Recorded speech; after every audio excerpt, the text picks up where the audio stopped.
Hello everyone, this side Dr. Amit Kumar Sharma and I welcome you all at Unacademy CSIR Net channel. एक ऐसा channel जो opportunity देता है हमें हमारे लेक्चर्स हमारे वीडियोस को अपने प्लेलिस्ट में रखने की और आप लोगों को एक बहुत अच्छी चीज़ देता है कि सारी की सारी वीडियोस को आप एक ही प्लेस पे एक्सेस कर सकें। So, my dear student, as usual, in the previous class, I have discussed about that a vector space, and also in the morning, I have discussed about some questions on a vector space. So now we are going that कि अब हमारे पास जो non empty set था उसके हम subset को निकाल लें और सबसेट के बारे में पूछें कि क्या वो भी वेक्टर स्पेस बनेगा using the same binary operation and over the same field. So these things today we are going to discuss. और एक और मैथ हमारे माइंड में आएगी, नेचुरल बात क्या बात आएगी, क्या सर हमें वही सारे के सारा प्रोसेस यानी कि under addition abelian group check करना होगा और आपके एक्सटर्नल कंपोजिशन के रिस्पेक्ट में जो हमारे पास रेस्ट प्रॉपर्टीज होती हैं उनको सेटिस्फाई करके चेक करना होगा? तो ये भी बात आती है, तो ये भी जानेंगे जी। नहीं, बिल्कुल नहीं जरूरत पड़ेगी। We have some another test. वो क्या है जी, उनके बारे में भी बात करते हैं। सो आप हैं क्लास संकल्प में एंड मेरा नाम है डॉक्टर अमित कुमार और मैं लीनियर अलजेब्रा का यूनिट 2 आपका ले रहा हूं अभी। नेट गेट और एनबीएचएम एग्जाम में क्वालिफाइड हूं। मेरा रेफरल कोड है अमित10। आप प्लस क्लास के सब्सक्रिप्शन के लिए क्या करें जी, जल्दी से इस कोड को यूज कीजिए और take the plus class subscription for the complete course for the CSIR NET June 2021। So now then, सबसे पहले फॉर्मली कुछ चीजों को जानते हैं, जैसा कि मेरी अदर क्लासेस क्या हैं। अभी है important question on a linear algebra Monday to Friday. आपने सुबह देखा ही होगा भाई 11:30 AM पर मैंने आपके पास वेक्टर स्पेस के कुछ क्वेश्चंस लिए थे। सो कहाँ थे? अनअकैडमी CSIR नेट चैनल पे। जैसे ही आप यूट्यूब पे जाएंगे और youtube.com पे and you will write that Unacademy CSIR net, you will get the channel link. The class is a Sankalp class in which we are going to discuss about the concept with the key points of a linear algebra, and today the specific topic is a subspace. Okay, so today I will discuss the concept और a key point on a subspace कि कैसे मुझे subspace के questions को deal करना है। मुझे एक वेक्टर स्पेस दे दिया गया और बोला कि भाई इसका एक सबसेट है, उसको बताइए क्या वो सबस्पेस बनेगा या नहीं बनेगा। That's today we will deal. So ये जो क्लास होती है ये होती है जी 5 PM पर और इसका प्लेटफॉर्म रहता है Unacademy CSIR NET channel. Now then, special class everyday platform है अनअकैडमी, टाइमिंग है 7 PM। ये है जी स्पेशल क्लास जो कि मैं आपको बता चुका हूँ। The class is a free class, means free class यानी कि आपको अनअकैडमी लर्निंग ऐप क्या करना होगा जी, अनअकैडमी लर्निंग ऐप को अपने मोबाइल के प्ले स्टोर से इंस्टॉल करना होगा अपने मोबाइल में and just go to the NET exam category and then click on the CSA UGC NET button and then click on the get subscription button. एकदम से आपको सब्सक्रिप्शन में मिल जाएगा जी। ठीक है, थोड़ी सी और फॉर्मेलिटीज करनी होंगी, लेकिन इस क्लास के लिए जस्ट आप अपना अकाउंट क्रिएट कीजिए अनअकैडमी लर्निंग ऐप पे और आपको स्पेशल क्लास में मेरी क्लासेस मिल जाएंगी जी। इसका टाइमिंग होता है जी 7 AM, बट ये टाइमिंग फिक्स नहीं रहता है, इसलिए फॉलो वाले बटन पे क्लिक करके रखें, तभी आप मेरी स्पेशल क्लास को देख पाएंगे। Another one is a plus class जो कि कम्प्लीटली स्ट्रक्चर्ड होती है, जिसमें हम पूरा डिटेल देते हैं कि क्या क्या हम कराने वाले हैं। इसका प्लेटफॉर्म होता है जी अनअकैडमी और टाइमिंग होता है जी 10 AM। अभी रिसेंटली हमने रियल एनालिसिस का इसमें फंडामेंटल कंसेप्ट, बेसिक कंसेप्ट को डिस्कस किया है, तो आप लोग जल्दी से ज्वाइन कर लीजिए अपने प्लस क्लास के लिए। प्लस क्लास के लिए लेकिन लेना होता है आपको सब्सक्रिप्शन। क्या प्रोसेस है सब्सक्रिप्शन का? सबसे पहले आपको क्या करना होगा जी, अनअकैडमी लर्निंग ऐप को, जैसा कि अभी बताया Unacademy learning app. Unacademy learning app को अपने मोबाइल के प्ले स्टोर से इंस्टॉल कीजिए। Go to the NET exam category, click on the get subscription button and you will reach to this page जिसपे 1 मंथ, 3 मंथ, 6 मंथ, 12 मंथ और 24 month के detail दी गई है, उनका पूरा डिस्क्रिप्शन दिया गया है। Okay, but what you have to type here, जहां पर गिफ्ट पैक बना हुआ है, you just type Amit S10। जैसे ही आपने अमित S10 यहाँ पे लिखा तो आपको 10% डिस्काउंट मिल जाएगा whatever the price. For example you have a price 11,550 rupees and आपने रेफरल कोड यूज कर लिया ये Amit S10, then definitely this amount will become the 10,395 rupees. Okay ना, just click on the proceed to pay and you will reach to the page, जिस page पर आपसे वो पूछेगा कि क्या आप नेट बैंकिंग से पेमेंट करना चाहते हो या फिर आपके पास क्रेडिट कार्ड है या फिर आप जो है ईएमआई ऑप्शन ऑप्ट करना चाहते हो। All these options are available, you can choose as that is suitable for you. तो चलिए जी, काफी सारी बातें हो गई हैं मेरे बारे में, अनअकैडमी के बारे में, अनअकैडमी CSIR नेट चैनल के बारे में एंड प्लस क्लासेस के सब्सक्रिप्शन के बारे में। इवन तो I will just let you know the benefits of the plus classes, you will get the PDF notes, you will get the mock classes of all the educator, you will get the guidance of all the educators, so that's a good thing, okay। so चलिए जी recall करते हैं। क्या recall करते हैं sir? हम recall करते हैं सबसे पहले हमने लास्ट लेक्चर में हमने क्या किया था। हमने कहा था कोई भी V यानी कि non empty set over the field F, field may be the R, may be the Q, may be the complex set of complex number C, using the internal composition and external composition, that is forming a vector space। तो इसके लिए हमने vector space, इसके लिए हमने कुछ example भी लिए थे। क्या क्या एग्जांपल लिए थे?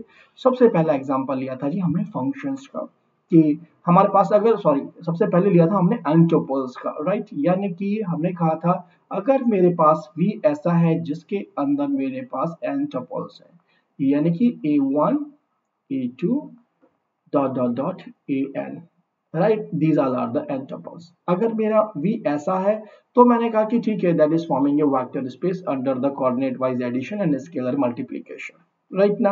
आफ्टर दैट सेकेंडली हमने कहा था अगर मेरे पास V जो है मैट्रिसेस का एक सेट है, और कैसी मैट्रिसेस? M क्रॉस N की, जिसमें M रोज है N कॉलम्स है, okay.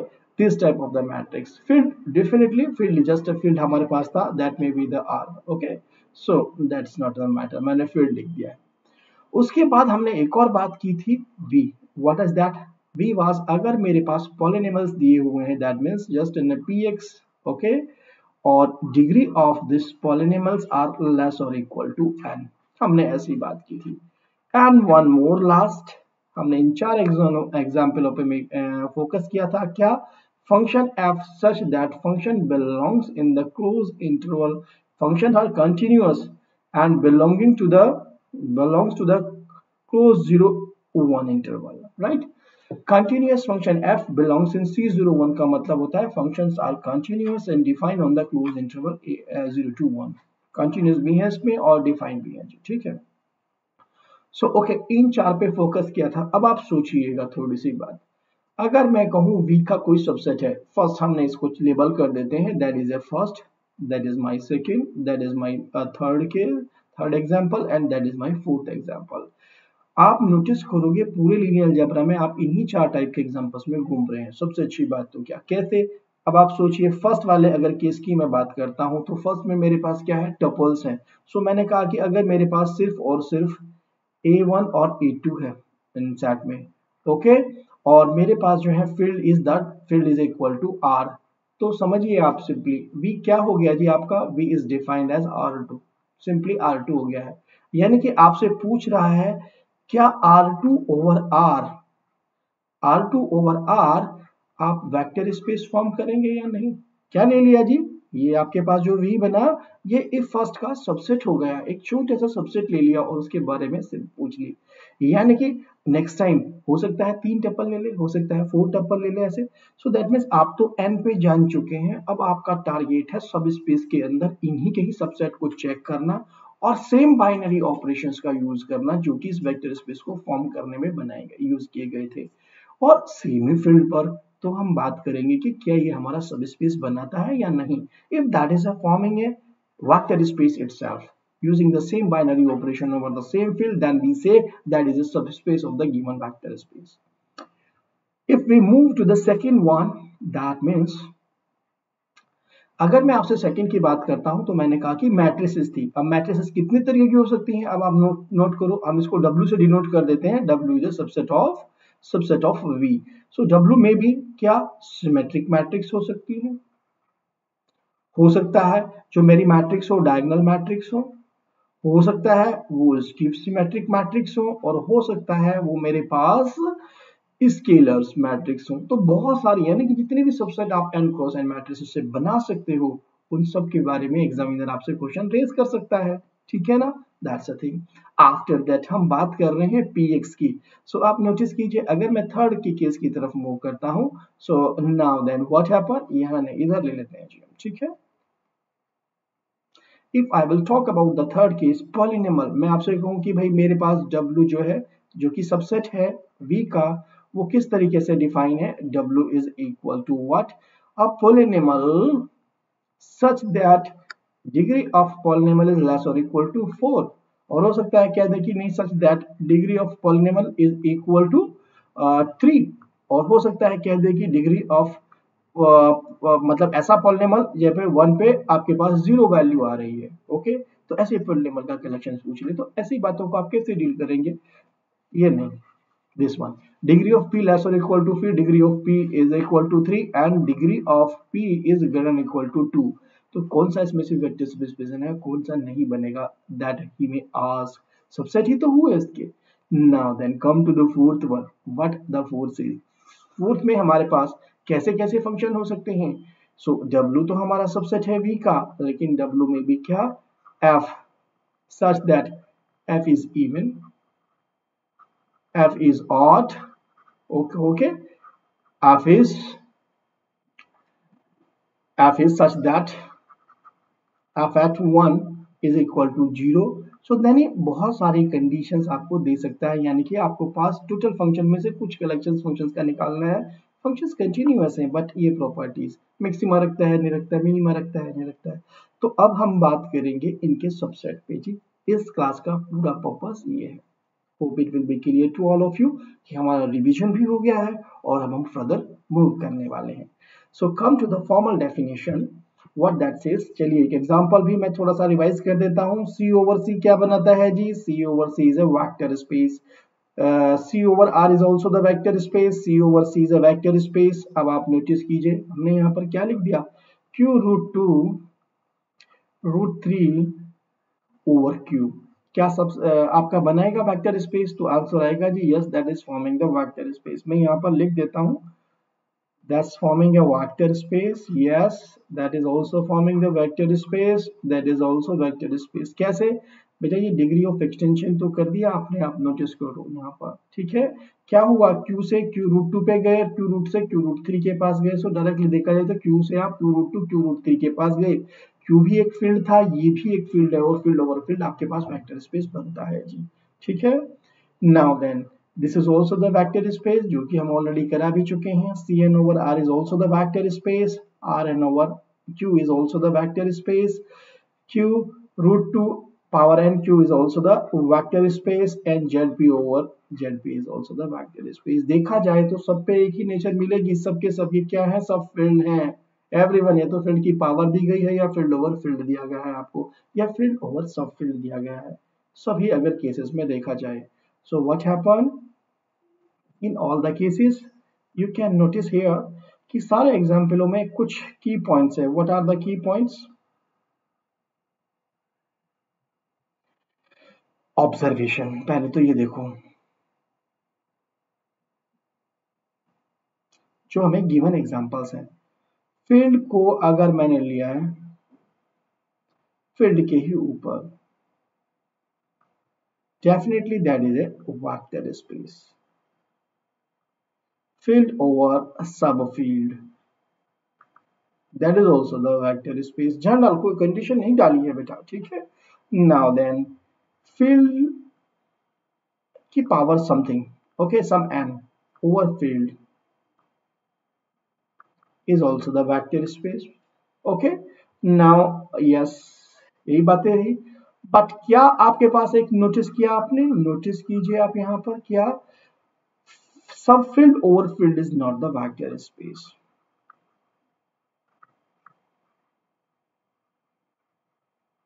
Is not vector space, ठीक है। आपके पास एक्सटर्नल कंपोजिशन की क्लोजनेस फेल हो जाएगी। एक्सटर्नल कंपोजिशन का जब आप यूज करेंगे बाइनरी ऑपरेशन का, तो उसमें क्लोजनेस प्रॉपर्टी फेल हो जाएगी। तो दैट्स व्हाट, इसको हमें ध्यान रखना है जी, ये इंपॉर्टेंट है कि अगर मैं आपसे कहूं for example if you will speak R over C not a vector space, okay ना जी। चलिए फिर, काफी सारी बातें हो गई हैं, हमारी लास्ट लेक्चर से काफी सारे हमने एग्जाम्पल यहाँ पर लिख दिए हैं आपके पास। क्या फायदा है अगर ये एग्जाम्पल हमारे माइंड में है, लिखे हुए हैं, तो डायरेक्टली ये हमें हेल्प करेंगे एग्जाम में अपनी चीजों को, ऑप्शंस को डिस्कार्ड करने में। Now come to the formal definition of the subspace की सब स्पेस हमें क्या कहता है। हमने कहा इस subset of a vector space V over the field F, यानी कि मेरे पास एक वेक्टर स्पेस था ओवर द फील्ड एफ, इसका सिर्फ वी का, because V is a non empty set,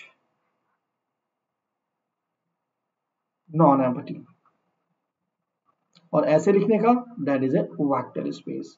ठीक है, F means that is a field. So क्या बात कर रहे हैं हमने, v ओवर f का है that is a vector space. So what exactly I am doing here, subset w of a vector space v over f is called a subspace of v if w is a vector space over f with the operation of addition and scalar multiplication defined on v।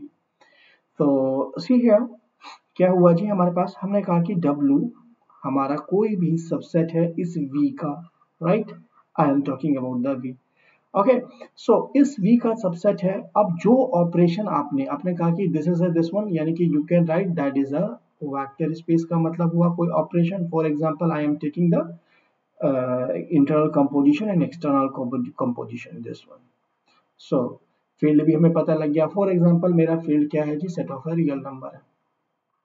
तो अब मैं कहता हूं यहाँ पर W भी vector space बने over the same field यानी R पर using the same binary operation. ये सारी बातें मैंने यहाँ पर लिखी हैं जी। Okay, W is the vector space over F with the operation of addition and scalar multiplication defined over V। Hope it is clear to all of you. Next one। अब सबसेट में हम जानते हैं दो तरीके के सबसेट आते हैं भाई जब बात करते हैं हम। We are talking about the subset, that means we are talking about the two things. What? A proper subset of the improper. Improper subset or proper subset. So see a thing here, subset proper, अगर मैं improper subset की बात कर रहा हूँ तो improper का मतलब होता है यहाँ पर, अगर हम इम्प्रॉपर सब स्पेस की बात कर रहे हैं that means we are talking about, so in case of a subspace, इसी डेफिनेशन को हमने जनरलाइज कर दिया। सब स्पेस की बात करते हैं तो वापस वहां पर भी दो सिचुएशन अकर होंगे। क्या? एक तो होगी इम्प्रॉपर सब स्पेस और दूसरी होगी जी प्रॉपर सब स्पेस।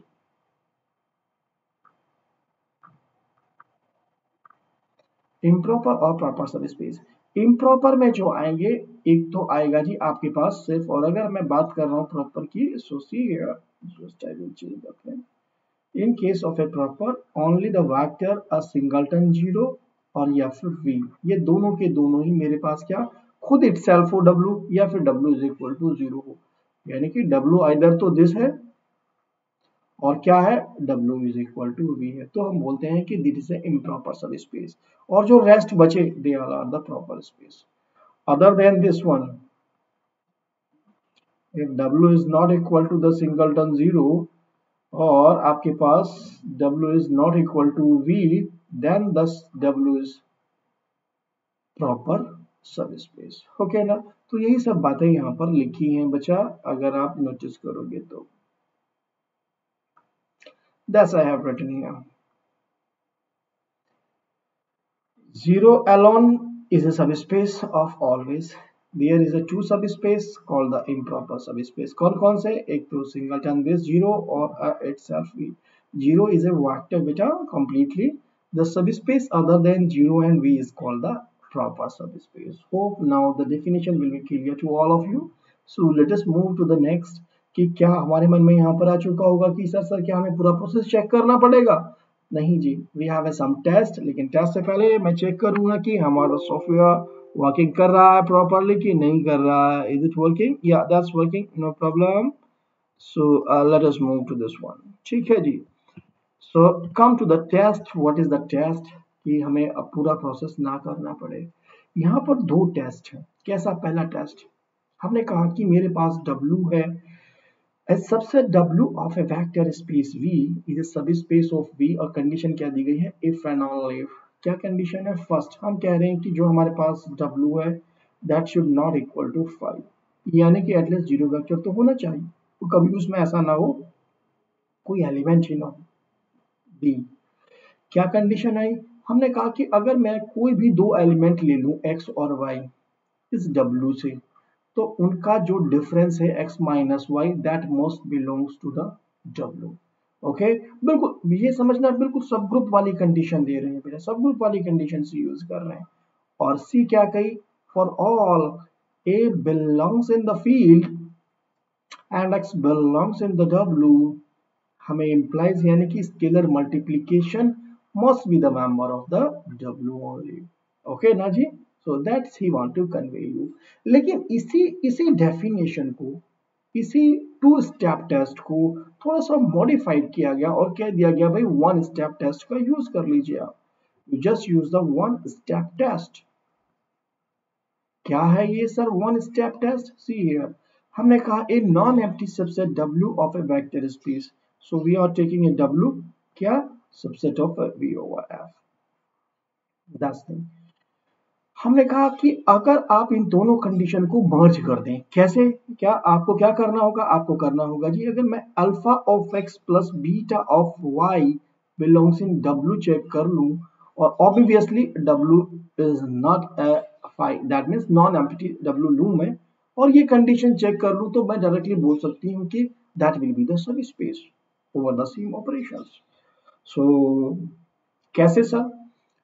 क्या है ये अल्फा वाई और क्या है ये एक्स वाई? सो अल्फा और बीटा जो है they are the member of the field and x and y are the member of the vector space, vector non empty set W, sorry, okay, these are the member of the W। so see here what is that, और कैसे हम कह रहे हैं कि इस to conditions को ही हमने सिंगल कंडीशन में कन्वर्ट कर दिया। लेट अस सी इफ मैंने इसको मान लिया 1, ठीक है, if alpha is equal to 1 and beta is equal to 1 minus 1, then from 1 आपको क्या मिल जाएगा जी? You will get x minus y definitely belongs in 1। तो इसका क्या मतलब हुआ जी? You are getting this condition, first condition. और now if alpha is equal to 1 and beta is equal to 0, this implies that alpha यानी कि simply नहीं, अल्फा इज इक्वल टू, हमने कहा कि ठीक है अल्फा को हम कुछ नहीं मानते, आर्बिट्ररी ए वैल्यू मान ली मैंने, सो ए इंटू एक्स बिलोंग्स इन किस में होगा जी? W, यानी कि ये कंडीशन आ गई जी दूसरी, और नॉन एम्प्टी तो हम लेके चले हैं। इसका मतलब क्या हुआ? हमारे पास ये two step is nothing, just a more general test है, वन स्टेप टेस्ट, जो कि हमें वन टाइम में, लेकिन है दोनों एक ही, है ना। इसमें हमारा टाइम और एफर्ट्स रिड्यूस हो जाते हैं। तो जब भी कभी चेक करना होगा मुझे ए अल्फा प्लस बी बीटा को ही चेक करना होगा, ठीक है। नोटेशन पे वरी मत होइएगा, आप कोई भी नोटेशन यूज कर सकते हैं। अल्फा की जगह आप एक्स और वाई की जगह यू और वी ले सकते हैं, अल्फा बीटा की जगह कोई भी स्केलर ए भी ले सकते हैं, ठीक है जी। तो चलिए मूव करते हैं, कुछ की पॉइंट्स भी देख लेते हैं। क्या है key points? The first key point is that intersection of two subspace of a vector space is a subspace of V. क्या कह रहा हूं? मैंने कहा आपको कोई भी, ये एग्जाम में आया हुआ है ऑलरेडी नेट में की पॉइंट, ठीक है, इंपॉर्टेंट है। हमने कहा कि लेट W1 एंड W2 दोनों के दोनों आपके पास सब स्पेस हैं, किसके? वेक्टर स्पेस V के। ऐसे लिखने का मतलब होता है V ओवर F, इसका मतलब they are the subspaces. Okay, so अगर सिंपल V लिखा होता है तो they are the subset, so V over F लिखा है तो इसका मतलब सिंपली है जी हमारे पास ये सब स्पेस की बात कर रहे हैं। अब हमने कहा whether the intersection is subspace or not, तो आप कहेंगे yes, W1 intersection W2 is a subspace of the vector space V over F always। that's the first key point। तो ये हमें बिल्कुल सोचना नहीं होना चाहिए, कभी भी ऐसा दे दे तो तुरंत बोल देना चाहिए कि हाँ सब स्पेस इंटरसेक्शन होगा। लेकिन जब हमने इंटरसेक्शन की बात की है तो नेचुरली हमारे माइंड में आएगा what about union. So what about union के बारे में अगर हम बात करते हैं और कहते हैं हमारे पास, यदि हमारे पास W1 और W2 दो सब स्पेस हैं vector space V over the field Fk, then the union is also the subspace of W1 union W2 is a subspace of V. कब? If and only if. Direct नहीं हो जाएंगे, हमेशा नहीं होगा, ये चैनल नहीं है. If and only if either W1 is a subspace of a W2 और भाई ये और है बेटा यहाँ पर, दिस इज द और, ठीक है, और W2 is a subspace of a W1, ठीक है. अगर ऐसा होगा तो ही ऐसा होगा कि ये आपके पास यूनियन कंटेन हो जाए, अदरवाइज नॉट. ये भी आपके नेट में आया हुआ है जी की पॉइंट, और ये वैसे भी बहुत जगह हमें हेल्प करते हैं, ठीक है. So these are the key points. इनके प्रूफ में हमें जाने की जरूरत नहीं है बेटा, ठीक है. That's the thing. So let us move to the next. Let us consider an example जिसमें हमें दिया गया है V is equal to R2 over R, ठीक है. उसके कुछ सबसेट्स दिए गए हैं W1, W2 और W3, और पूछ लिया गया बताइए कौन सा इसका सब स्पेस होगा और कौन सा इसका नहीं होगा. ऐसा कोई भी हमें एग्जांपल दे दिया जाए.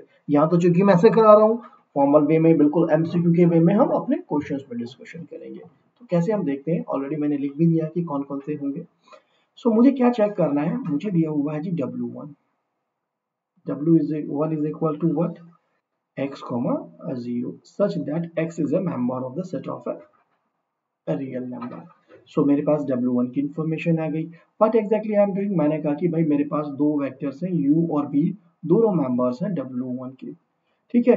इससे क्या इम्प्लाइज हुआ, अगर वो W1 के अंदर बिलोंग करते हैं, दो एलिमेंट्स हैं W1 के, तो उसका मतलब U will be of this form. कैसे फॉर्म की, मैंने कहा कि भाई that is A U1, 0 and V कैसा होगा, V also will be that form V1, 0, ठीक है.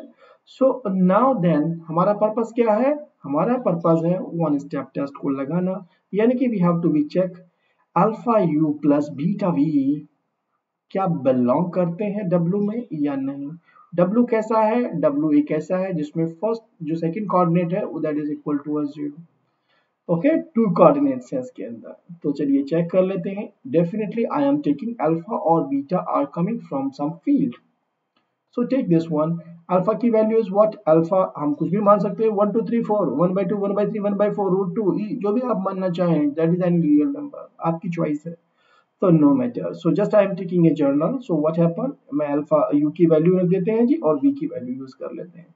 So alpha of U1, 0 plus beta V1, 0.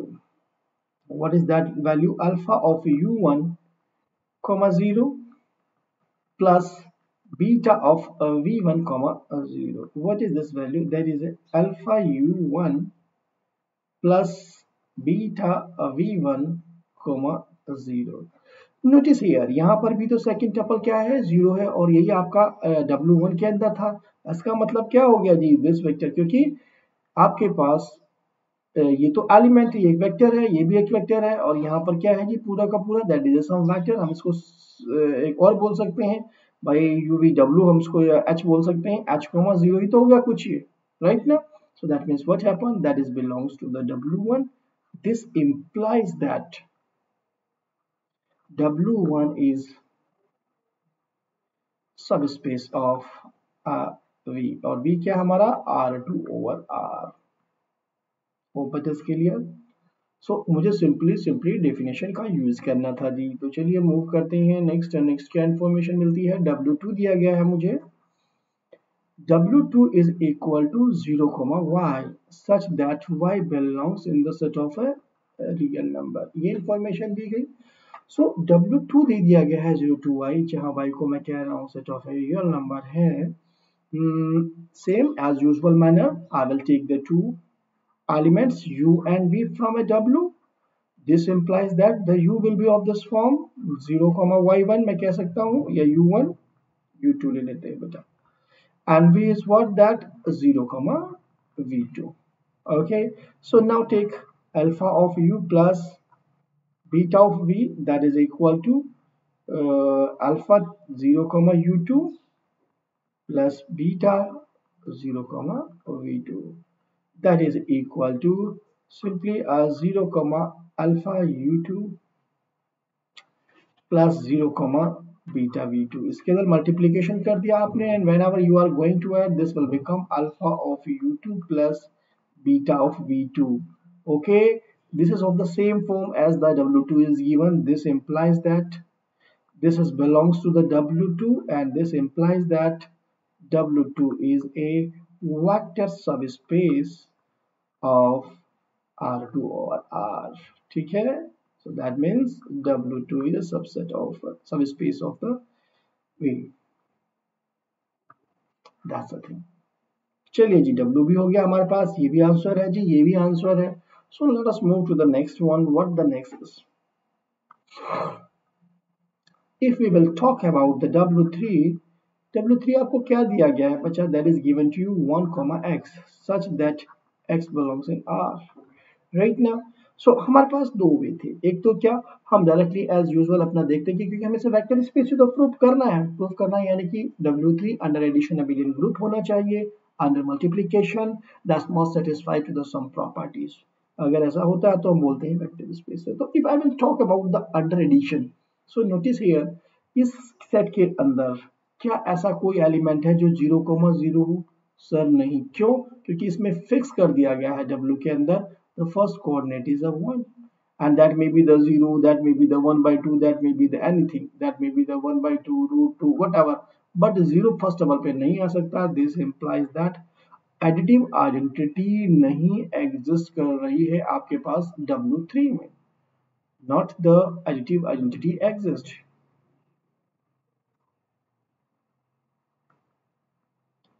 जब एडिटिव आइडेंटिटी एग्जिस्ट नहीं हुई तो इसका मतलब देयर इज नो मीनिंग क्या, हमारे पास W3 सबस्पेस बनाएगा. Hope it is clear. If it is that is A fantastic thing. ठीक है बेटा, क्या करना है आपको? ओके सर, हम तो ऐसा नहीं चेक करना चाहते हैं, चेक कर लीजिए दूसरे तरीके से. W आपने क्या दिया था 1, ठीक है, हम तो सर वही पुराने वाला ही यूज करेंगे, हमें नहीं मालूम था कि हमें आइडेंटिटी चेक करनी है. तो दो एलिमेंट ले लो बेटा, U और V, दो एलिमेंट्स ले लो आप W2 से, राइट. ये क्या इंप्लाइज करेगा, W will be of the form of F of, मैंने कहा कि U1 and V is what, that is a 1, U2 या V2 है ना. 2 ही ले लेते हैं दोनों का, अच्छा रहेगा, V2. सो नाउ देन V3 ले लेते हैं.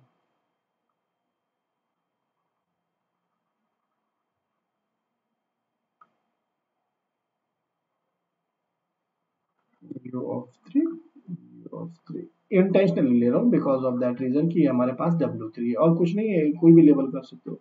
Now our purpose is to check alpha of U plus beta of V is equal to what, that means alpha of 1, U3 plus beta of 1, U3. What is that value, that is equal to alpha plus beta आ गया जी first tuple पे तो, और आप देखिए यहाँ पर क्या हुआ, alpha of U3 plus beta of U3 plus beta of V3, that's one. ठीक है, अब आपको तो कोई भी चॉइस ले सकते हो. मैंने कहा से alpha is equal to 1 and beta is equal to 1, then what happen, that is equal to 2, alpha U3 plus beta V3. So that is does not belongs in the W3. आप ऐसा भी check कर सकते हो, ठीक है ना. यहाँ पर तो फर्स्ट पे 1 टपल ही चाहिए था, उसको 1 ही चाहिए था exactly. So that is a reason कि आपके पास W3 is not the vector subspace. Hope it will be clear to all of you.